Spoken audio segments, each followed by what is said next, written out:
क्या हो जब भूत प्रेत किसी पर बुरी तरह से हावी हो जाए और स्थान बदलने पर भी लगातार पीछा करके आपको परेशान करने लगे। ऐसा लगे कि अब तो मौत पक्की है। तब आप क्या करोगे? हमारी आज की कहानी भी कुछ ऐसी ही है। नमस्कार दोस्तों, मेरा नाम है हरिराम और आप देख रहे हैं डर का सफ़र। बिहार का सासाराम शहर शेषासुरी के नाम से भी आज भी मशहूर है।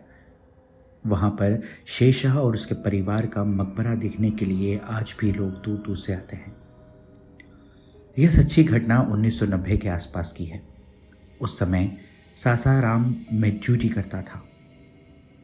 मेरा प्रतिष्ठान सासाराम में कचहरी के पास एक 2 मंजिला मकान में था। कहा जाता है कि यह मकान शेरशाह के समय का था।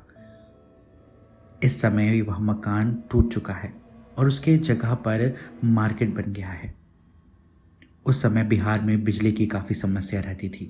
गर्मी के दिनों में तो बहुत कम ही बिजली रहती थी। हम लोगों का आवास प्रतिष्ठान के ऊपर ही था। गर्मी के समय में हम लोग छत पर सोने के लिए चले जाते थे। उस प्रतिष्ठान में मैनेजर को लेकर 5 लोग काम करते थे, जिसमें एक मंडल जी थे जो मधुबनी जिला के रहने वाले थे। हम सभी लोग गर्मी के दिनों में खाना खाकर छत पर सोते थे। दिन भर के थके होने के कारण अच्छी नींद आ जाती थी। उस बिल्डिंग के सटे एक ताड़ का पेड़ था जो 2 मंजिला छत से भी ऊंचा था। एक दिन की बात है, हम लोग रात में एक शादी समारोह में गए हुए थे। प्रतिष्ठान पर सुरक्षा की दृष्टि से एक व्यक्ति को रुकना अनिवार्य था, इसलिए हम लोगों ने मंडल जी को रुकने का आग्रह किया और वह तैयार हो गए। शादी समारोह से जब हम लोग सुबह अपने आवास पर पहुंचे तो मंडल जी को काफ़ी हैरान, परेशान और डरा हुआ देखा। काफ़ी पूछने के बाद मंडल जी ने बताया कि रात में जब वह छत पर सोए हुए थे तो ताड़ के पेड़ से एक साया सरसराते हुए नीचे उतरा और छत पर आ गया। ताड़ के पेड़ के झंझनाहट की आवाज़ मैंने सुनी, लेकिन अर्धनिद्रा में होने के कारण उस पर खासा ध्यान नहीं दिया। लेकिन कुछ ही देर के बाद किसी ने मुझे जगाने का प्रयास किया। जब मेरी नींद खुली तो मेरे पास एक साया खड़ा था जो बार बार मुझसे तंबाकू मांग रहा था। वह बोल रहा था, ए उठ खैनी देना। वह साया बार बार यही दोहराया जा रहा था।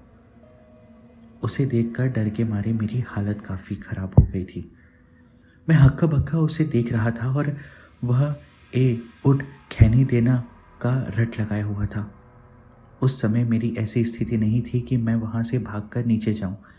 जिसके बाद उन्होंने तंबाकू निकालकर उसे बनाकर उस साए को दिया। तब उस साए ने कहा, नीचे ज़मीन पर रख दे। मंडल जी ने तंबाकू छत के फर्श पर रख दिया।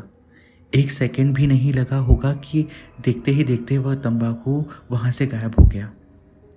इसके बाद वह ताड़ के पेड़ पर चढ़कर अदृश्य हो गया। मंडल जी की बात को सुनकर हम लोग भी काफ़ी भयभीत हो गए थे। गर्मी जोड़ों पर थी, लेकिन डर के मारे छत पर सोने की हिम्मत नहीं हो रही थी।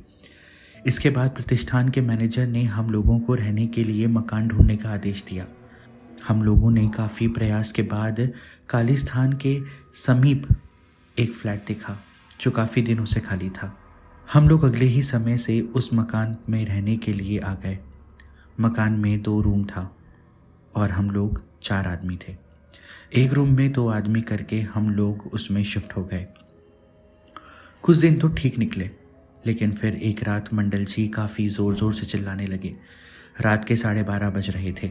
मंडल जी के रूम में रह रहे व्यक्ति ने मंडल जी को जगाने का काफ़ी प्रयास किया, लेकिन वह नींद में ही ज़ोर ज़ोर से घिंघिया रहे थे। लग रहा था जैसे कोई उनका गला दबा रहा हो। उनका पूरा आवाज़ बाहर नहीं आ रहा था। इसके बाद उनके साथ रह रहे प्रसाद जी ने हमें जगाया।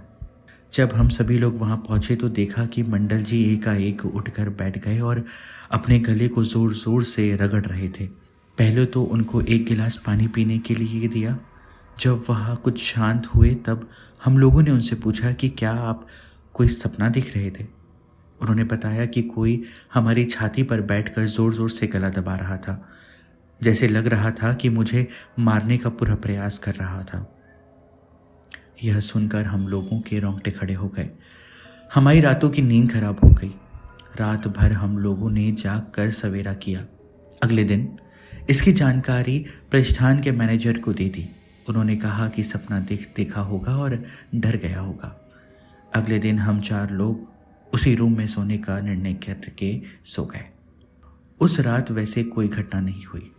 तब हम लोगों ने कहा कि आप सपना देख रहे थे जिसमें आप डर गए। अगले दिन हम लोग 2-2 की तरह दोनों कमरे में सो गए। पुनः रात लगभग 12:30 बजे मंडल जी के गिनगिनाने की आवाज़ सुनी। हम लोगों ने मंडल जी को जगाकर पूछा कि क्या हुआ है। तब उन्होंने वही बात बताई जो उन्होंने एक दिन पहले बताई थी। दिन भर हम लोग काम करके थक जाते थे। इसके बाद रात में जागना हम लोगों के लिए बहुत मुश्किल लग रहा था। सुबह हम लोग कचहरी पर ही एक मज़ार था, वहाँ पर गए और वहाँ से पानी लेकर पूरे फ्लैट में छिड़कवा दिया। कुछ दिन तो ठीक ठाक रहा, लेकिन फिर मंडल जी के साथ वही घटना होने लगी। जब मंडल जी के साथ ज़्यादा घटना होने लगी तब प्रतिष्ठान ने उनका स्थानांतरण दूसरे जगह पर कर दिया। इसके बाद फिर ऐसी घटना हम लोगों के समक्ष नहीं आया। अब यह समझ में नहीं आ रहा था कि प्रतिष्ठान के ऊपर आवास में और इस फ्लैट में सचमुच में कुछ है या नहीं, क्योंकि बाकी 4 लोगों के साथ अभी ऐसी कोई घटना वहाँ नहीं हुई। हालांकि फ्लैट के बारे में जानकारी लेने पर पता चला कि जिस रूम में यह घटना हो रही थी उस रूम में एक लड़की ने काफ़ी समय पहले आत्महत्या की थी, लेकिन कभी किसी को परेशान नहीं किया था। अब मंडल जी के साथ ऐसा क्यों हो रहा था, ये समझ से बाहर है। तो दोस्तों, अगर आज की कहानी आप सभी को पसंद आई हो तो वीडियो को ज़रूर लाइक करें, चैनल को सब्सक्राइब करना ना भूलें। मिलते हैं फिर किसी अन्य कहानी के साथ। तब तक के लिए डर का सफ़र जारी रहेगा। धन्यवाद।